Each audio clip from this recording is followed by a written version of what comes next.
बनाती हो तुम रेत के ये महल, जिनको एक रोज खुद ही मिटाओगी तुम। दोस्तों सोचिए, अगर बॉलीवुड के सिंघम यानी अपनी पुरानी 7 सुपरहिट फिल्मों के कैरेक्टर को एक ही सीक्वेंस में मिलाकर आ जाएं तो क्या होगा। एक ही स्टोरी, एक ही यूनिवर्स और 7 अलग अलग पावरफुल रोल्स।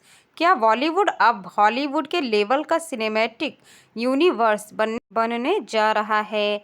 आज की इस वीडियो में हम आपको बताएंगे अजय देवगन की उन 7 फिल्मों के बारे में जिनके सीक्वेंस के साथ वो दोबारा स्क्रीन पर धमाका कर सकते हैं। अजय देवगन आने वाले समय में ढेर सारी फिल्में लेकर आ रहे हैं। दिलचस्प ये है कि अजय देवगन ये सभी फिल्में नई नहीं होंगी। अब आप ये सोचेंगे कि अगर फिल्म नई नहीं है तो क्या पुरानी फिल्मों में ही अजय देवगन नज़र आने वाले हैं। आप वाकई ऐसा सोच रहे हों तो आप काफ़ी हद तक सही हैं। अजय देवगन पुरानी फिल्मों में ही नज़र आएंगे, लेकिन ज़रा अलग अंदाज में। ये मामला है अजय देवगन अपनी पुरानी फिल्मों के ही सीक्वल्स लेकर आ रहे हैं। ये वो फिल्में हैं जो बॉक्स ऑफिस पर कामयाबी के झंडे गाड़ चुकी हैं। इस तरह वह नया रिस्क लेने के मूड में नहीं है। दरअसल अजय देवगन की आने वाले समय में 7 अलग अलग फिल्में रिलीज़ होने वाली हैं। दिलचस्प ये है कि ये सातों की सातों फिल्में ऐसी हैं जिनका दूसरा पार्ट रिलीज़ होने वाला है, जिसमें ये फिल्म के रेड 2 हैं। इसका ट्रेलर भी रिलीज़ हो चुका है। इस बार अजय देवगन अपने पुराने income tax officer Amay Patnaik के किरदार में रितेश देशमुख के घर पर रेड मारने जा रहे हैं। रेड 2 का ट्रेलर देखकर लगता है कि इस बार रेड अजय देवगन के लिए पहले से भी ज़्यादा खतरनाक होने वाली है। इसके अलावा भी 6 मूवीज़ हैं जिनके सीक्वल्स इस बार नज़र आएंगे। अजय देवगन की मूवी सन ऑफ सरदार 2 भी इस साल रिलीज़ हो सकती है। रिलेशनशिप के ट्रायंगल से बेस्ट मूवी दे दे प्यार दे का दूसरा भाग भी रिलीज़ होगा। उनकी 2 कॉमेडी फ्रेंचाइजी मूवी आपको भरपूर एंटरटेनमेंट करेंगी। इसमें शामिल है धमाल, जिसका चौथा भाग इस बार रिलीज़ हो सकता है। गोलमाल का भी 5वां भाग रिलीज़ होगा। इसमें कोई शक नहीं है कि गोलमाल आपको हमेशा की तरह लोट-पोट करा देगी। थ्रिलर के रूप में अजय देवगन शैतान का दूसरा भाग वापस ला सकते हैं। दृश्यम का तीसरा पार्ट भी आ सकता है। सबसे पहले बात करते हैं अजय देवगन की आइकॉनिक रोल बाजीराव सिंघम की। और सिंघम ने पुलिस एक्शन जनरेशन को एक नया लेवल दे दिया था। और अब के साथ रोहित शेट्टी का कॉर्प यूनिवर्स और भी ज़्यादा बड़ा होने वाला है। उस हिसाब से इस बार की सिंघम ज़्यादा ही धमाका करने वाली है। फैंस के मुताबिक उनका मानना यही है कि वो सबसे जहां 7 फिल्में सीक्वेंस की शुरुआत हो सकती है, उसकी शुरुआत शायद इसी फिल्म से हो। अब आप चाहते हैं कि एकदम अलग जनरेशन पर और भी अजय देवगन ने विजय सांगलोलकर का रोल निभाया था, एक ऐसा आदमी जो सिस्टम को भी मात दे देता है। सोचिए, अगर विजय सांगलोलकर इस सिंघम के रूप में ही स्टोरी में टकरा जाएं तो क्या हो जाएगा। अब मूड थोड़ा हल्का करते हैं। 1 से लेकर 1 तक अजय देवगन ने कॉमेडी में भी राज किया है। अगर बात की जाए सीरियस यूनिवर्स में अचानक गोलमाल गैंग आ जाए तो कहानी में एक ज़बरदस्त ट्विस्ट आ सकता है। अगर सारे रोल्स एक में ही मिल जाएंगे तो कहानी और भी ज़्यादा इंटरेस्टिंग हो जाएगी।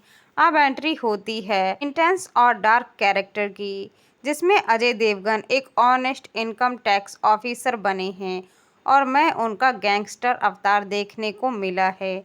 अगर ये दोनों वर्ड्स एक साथ में आते हैं तो ऑक्यूपेशन और क्राइम अल्टीमेट बैटल हो सकता है। इसके साथ साथ काफ़ी ज़्यादा फन भी होने वाला है। अजय देवगन की प्रोटेक्टिव फादर के रोल में नज़र आएंगे। यह कैरेक्टर इस यूनिवर्स को इमोशनल डेप्थ दे सकता है, जहां एक्शन के साथ फीलिंग भी होंगी। और अगर आपको लग रहा है कि बस इतना ही, तो रुक जाइए, जैसे एलिमेंट्स भी यूनिवर्स में ऐड हो सकते हैं। मतलब एक्शन, सस्पेंस, कॉमेडी, फुल पैसा वसूल। तो तो दोस्तों, क्या सच में अजय देवगन अपनी 7 फिल्मों के सीक्वेंस के साथ एक साथ नजर आने वाले हैं? अभी तक कोई ऑफिशियल अनाउंसमेंट नहीं है, लेकिन बॉलीवुड में सिनेमैटिक यूनिवर्स का ट्रेंड क्लियरली शुरू हो चुका है। अगर कोई एक्टर इसे पॉसिबल बना सकता है, तो वो और कोई नहीं अजय देवगन है। क्या अजय देवगन की 7 फिल्में यूनिवर्स को देखना चाहोगे? कमेंट में ज़रूर बताओ कि अगर अजय देवगन के सभी रोल्स एक साथ टकरा जाएं तो क्या होगा।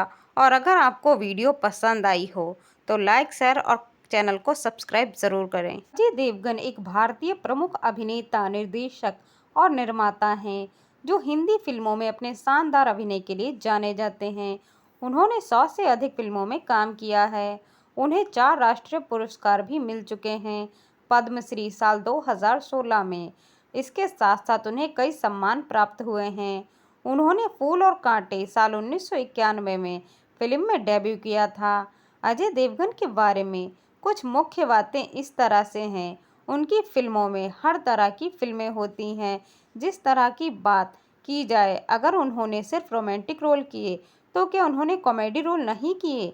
नहीं, अजय देवगन ने सभी रोल्स किए। उन्हें जो काम मिला उन्होंने काफ़ी अच्छे से किया।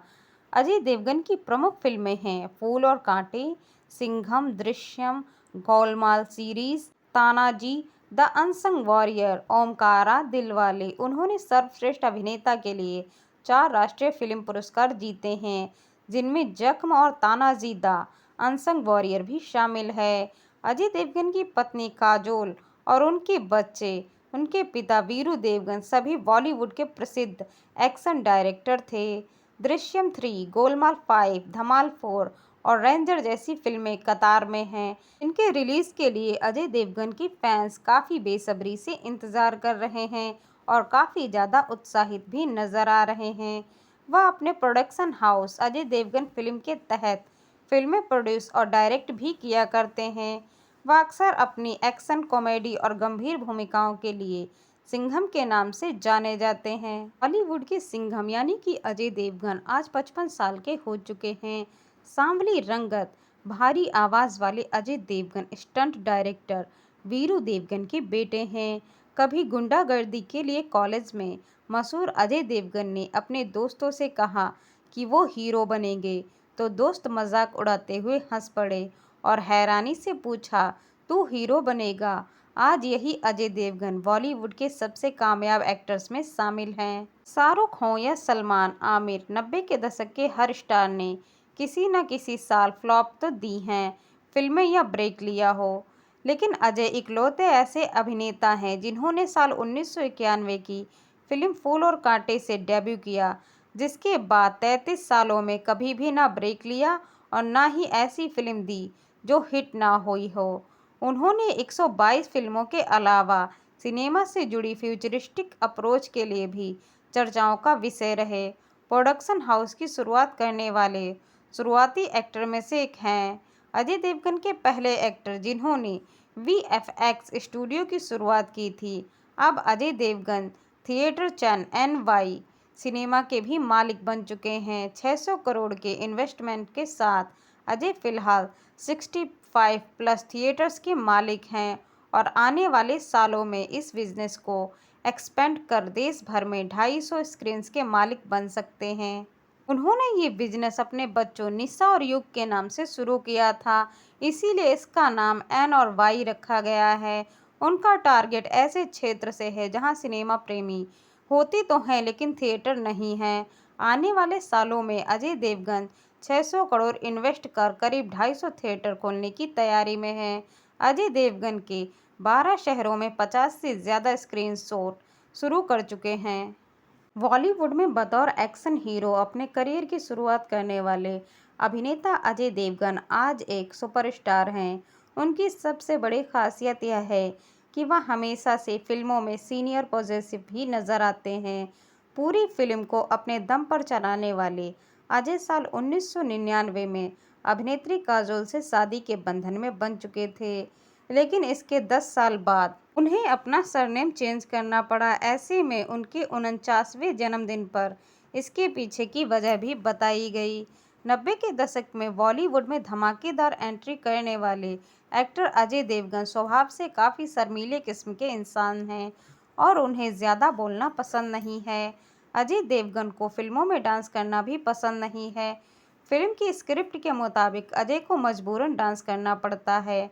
अगर बात करें उनकी पारिवारिक ज़िंदगी की, तो अजय ने अपनी शादी में भी ज़्यादा वक्त नहीं लगाया था। उन्होंने काफ़ी जल्दी ही शादी कर ली। फिल्म प्यार तो होना ही था के बाद अजय ने अभिनेत्री काजोल से साल 1999 में शादी की थी। अजय और काजोल के 2 बच्चे हैं। अगर अपनी फिल्म करियर पर नज़र डालें तो उनकी ज़्यादातर फिल्में हिट ही साबित हुई हैं। फिल्म फूल और कांटे के साथ जिगर, जख्म, नाजायज़, दिल जले जैसी हिट फिल्में उनके नाम शामिल हैं। अजय देवगन को देश के चौथे सर्वोच्च सम्मान पद्मश्री से भी नवाजा गया है।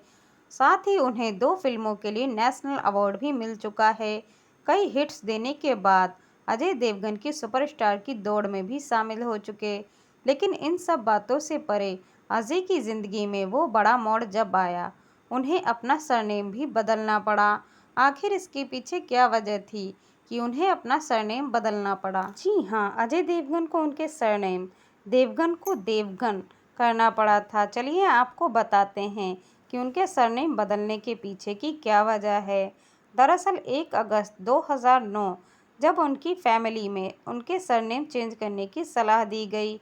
इसके बाद उन्होंने अपना सरनेम चेंज करने के बाद साथ ही उन्हें शिवा हिंदू की पूजा करनी शुरू करने को कहा गया। रुद्राक्ष पहनते रहते हैं। अजय ने ऐसा इसलिए किया क्योंकि उनके करियर पर कोई आपदा ना आए, इसलिए उन्होंने अपने घर की बात मानना मुनासिब समझा। अजय देवगन हाल ही में फिल्म रेड में नजर आए थे, जिसने बॉक्स ऑफिस पर काफ़ी अच्छा पैसा बटोरा है। देवगन की फैन फॉलोइंग भी काफ़ी अच्छी नजर आती है। मौका मिलेगा तो हम बता देंगे तुम्हें कितने। अजय देवगन बॉलीवुड के पहले वो स्टार हैं जिनकी पहले ही रिलीज के साथ इतनी बड़ी कंट्रोवर्सी क्रिएट हुई थी। जी हाँ, अजय देवगन एक इंटरव्यू के दौरान इस कंट्रोवर्सी का खुलासा करते हुए बताया था कि जब फूल और कांटे मूवी रिलीज हुई थी, जब उनके एंट्री सीन को लेकर काफ़ी बड़ी कंट्रोवर्सी क्रिएट हुई थी। लोगों ने कहा कि युवा लोग इस स्टंट को कर कर काफ़ी ज़्यादा घायल हो सकते हैं। इस पर अजय देवगन ने बताया, मैंने वो स्टंट पब्लिकली इसलिए किया था क्योंकि मैंने उसके लिए कई दिनों तक ट्रेनिंग ली थी, जिसके बाद मैंने वो स्टंट कॉपी किया। देना बहुत दुखता है, बहुत दुखता है। कब? इसके बाद अजय देवगन ने इसी इंटरव्यू के दौरान ये खुलासा भी किया था कि वो इस मूवी को देखने के लिए खुद थिएटर में जा पहुंचे थे, जिसके बाद स्क्रीन पर जब उनकी एंट्री वाला वो आइकॉनिक सीन आया तो सभी सिक्के उछालने लगे।